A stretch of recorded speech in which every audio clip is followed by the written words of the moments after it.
புதிய ஏற்பாட்டில் ஆண்டவர் சொல்கிறார், நீங்களே தேவனுடைய ஆலயமாக இருக்கிறீர்கள் என்றும் தேவனுடைய ஆவி உங்களில் வாசமாக இருக்கிறார் என்றும் அறியாமல் இருக்கிறீர்களா?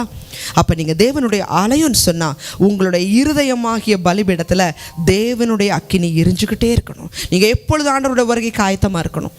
ஆண்டவரோட வருகை எப்பன்னு தெரியாது. அதனால தான் எபேசியர் புஸ்தகம் 4ஆம் அதிகாரத்தில் வாசிக்கிறோம், கோபம் கொண்டாலும் பாவம் செய்யாதீங்க, சூரியன் அஸ்தமிக்கிறதுக்கு முன்பாக உங்களுடைய எரிச்சல் தணியட்டும். ஏன் அப்படின்னா ஒரு மனிதனை மன்னிக்கலைன்னா கூட பரலோக ராஜ்யத்துக்கு போக முடியாது. தேவஜனமே, இன்றைக்கி நீங்கள் ஒப்பு கொடுங்க. எந்த நேரத்தில் வேணாலும் கர்த்தரோட வருகை இருக்கலாம். வருகை நாள் செல்லும், தாமதமாகும், இன்னும் தாமதமாகும். மனம் போன போக்கில் வாழலாம் நினைக்கிற உணர்வில்லாதவர்கள் ஒருவரும் கர்த்தருடைய வருகையில் போக முடியாது. இன்னும் ஒரு வசனத்தை ஆண்டவர் சொல்லியிருப்பார், மனுஷகுமாரனுடைய வருகையில் மனுஷகுமாரனுக்கு முன்பாக காணப்பட எப்பொழுதும் விழித்திருந்து ஜெபம் பண்ணுங்கள்.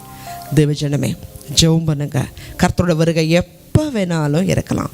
ஆண்டவருடைய வருகைக்கான அடையாளங்கள் உலகமெங்கும் நடந்து கொண்டே இருக்கு.